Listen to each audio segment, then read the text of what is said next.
If you camp or tour in New South Wales, the next few minutes will show you how a national park was announced using population data the government knew was wrong.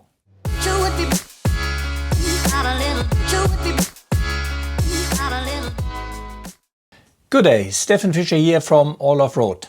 The Great Koala National Park sounds brilliant for conservation, but 6 months before it was announced, new data showed koala populations 4 to 6 times higher than the extinction figures used to justify the Great Koala National Park. The government knew. They pushed ahead anyway, while ignoring the biggest threat actually killing koalas and locking you and me out of public land. Before we go further, this needs to reach as many people as possible. Please watch it through, leave a comment, hit like and share it. Now let's get into what's really happening here. And I think it's mind-blowing. So here is what the government is telling us about the Great Koala National Park.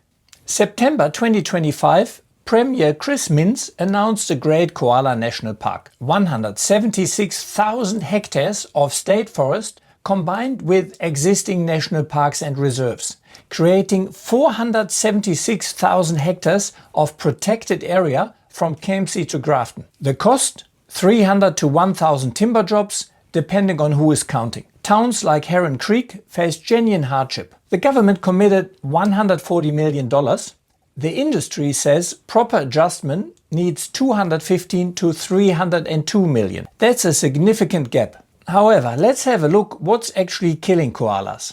Let me break down the real threats. Number 1. The biggest killer by far is private land clearing.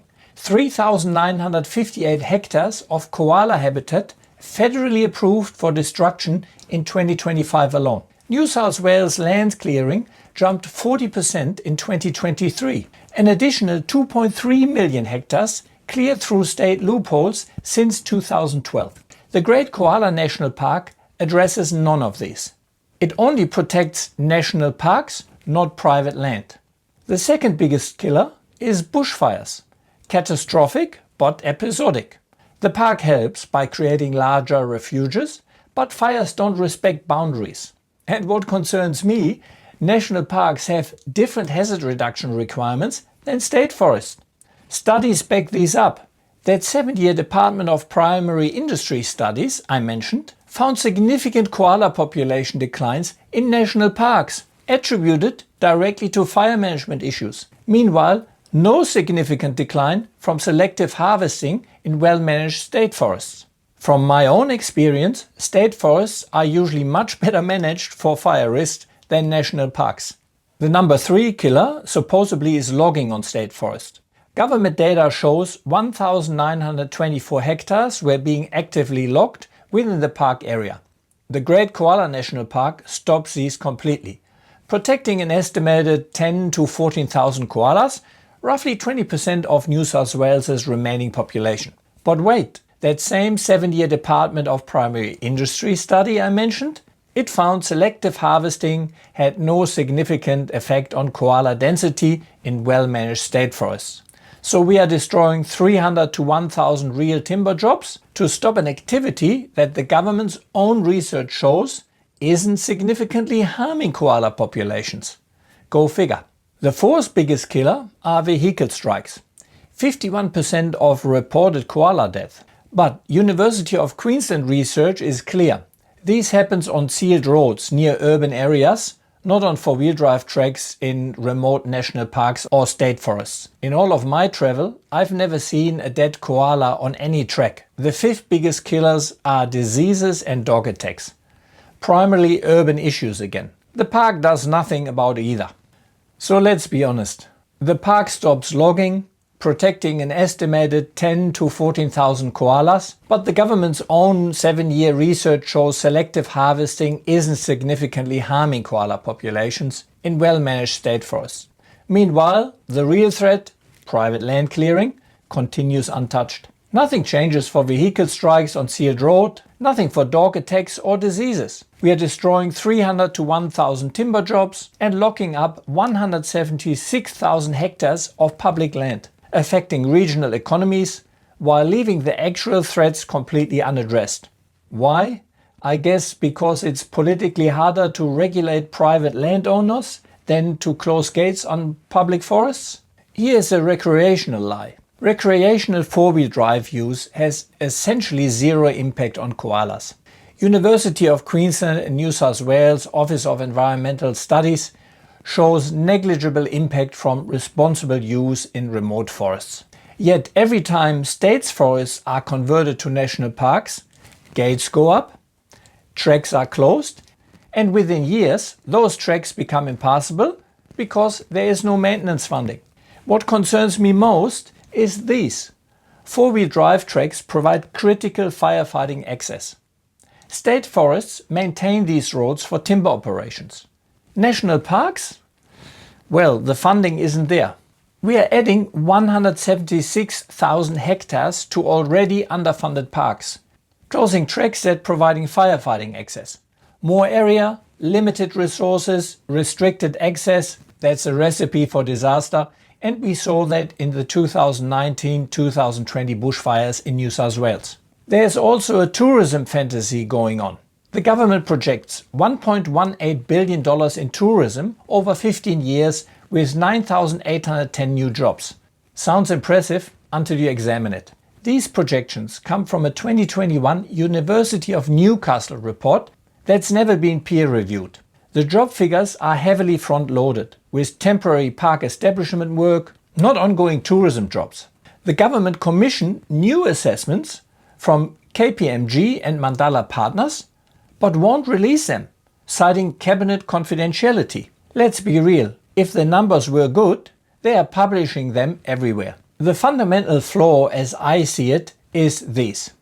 There is nothing special to attract tourists.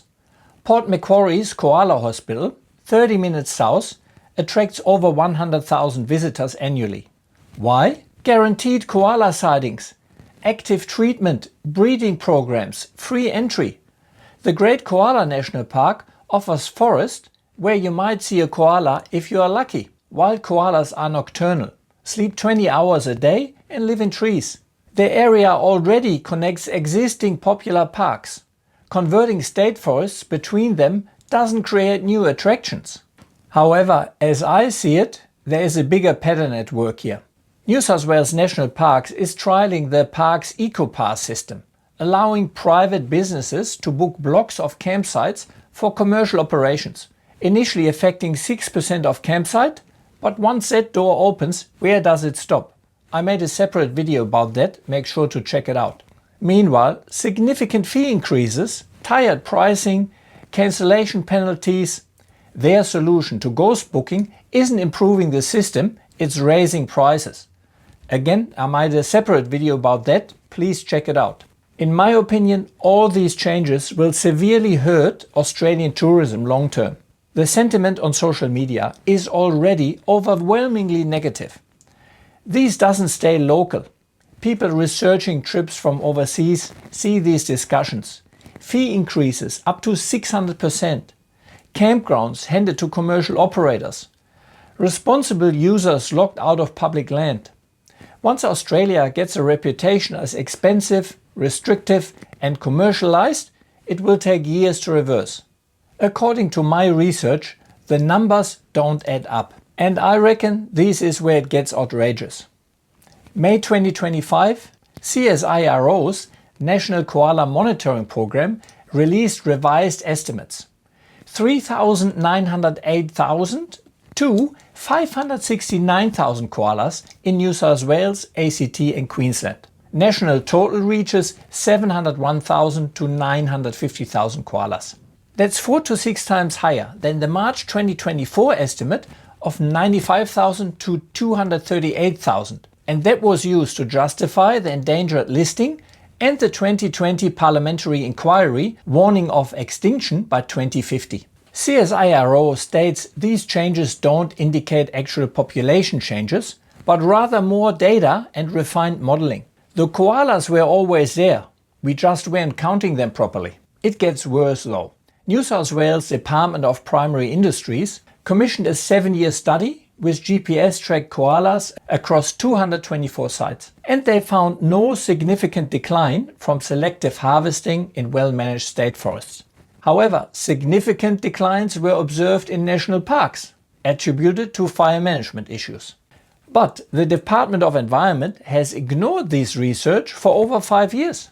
The government announced the Great Koala National Park 6 months after population data showed koala numbers 4 to 6 times higher than extinction estimates.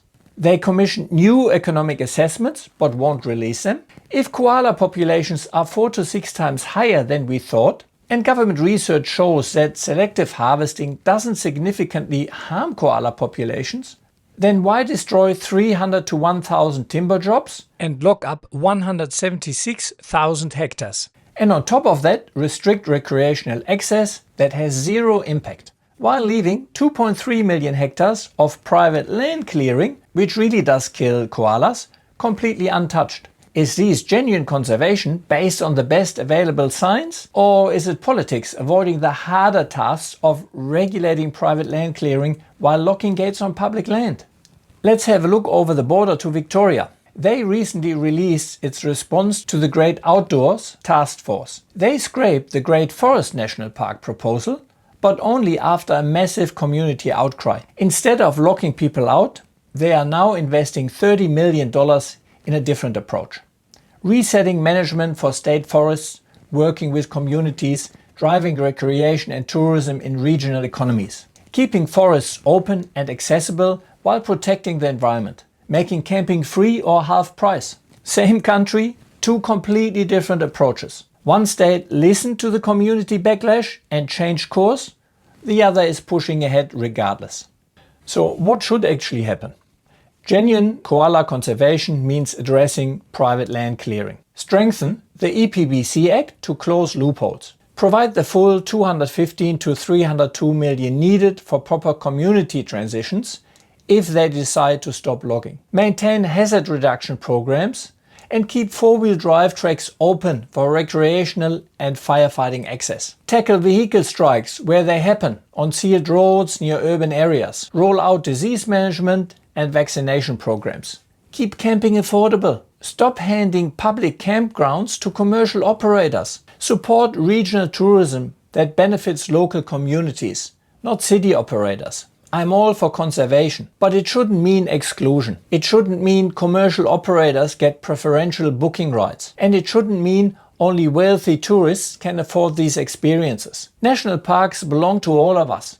They should be managed for all of us. Genuine conservation protects both our natural heritage and the communities who've lived alongside it for generations. We can do this right. We must do this right, because I want my grandkids to experience what I and my kids have experienced in Australia. And just one more thing. While I was finishing up the video, I went back to the official koalapark.org.au website, and what I found there was frankly astonishing. The website asks the public to, and I quote, write to the Minister for Environment, Penny Sharp, congratulating the New South Wales government on its extraordinary efforts to create Australia's first large park dedicated to protecting a single wildlife species. Well, congratulations for what exactly? For a park established using population figures that were 4 to 6 times lower than what the government's own data showed? For ignoring the number one threat to koalas, private land clearing? For increasing the fire risk by converting well-managed state forests into underfunded national parks? Well, I could not in good conscience send a letter of congratulations, so instead I sent Minister Sharp an email outlining my concerns. I put the email up on the screen now so you can read it in full. But in summary, I asked her to justify using outdated population data when they had the new figures for months. I pointed out that this park fails to address the primary threats to koalas and in fact increases the fire risk, which will likely result in more koala deaths in the next major fire event, and I question the decisions to destroy regional jobs and lock out recreational users from public land based on what appears to be a policy of deception. This is not normal. A government agency asking for letters of congratulations for a policy with so many flaws. So I would encourage you to also make your voice heard, maybe send the minister an email and voice your own concerns. I've asked for a response, and I'll be keen to see what, if anything, I get back. I will of course keep you updated. So, enough for today. Thank you very much for watching. If you value this content, please share, like and subscribe. This channel is mainly self-funded, so if you like to help, head over to Buy Me a Coffee or Patreon, and with the equivalent of a cup of coffee or two per month, you can really help me creating these videos. I hope to see you along the tracks.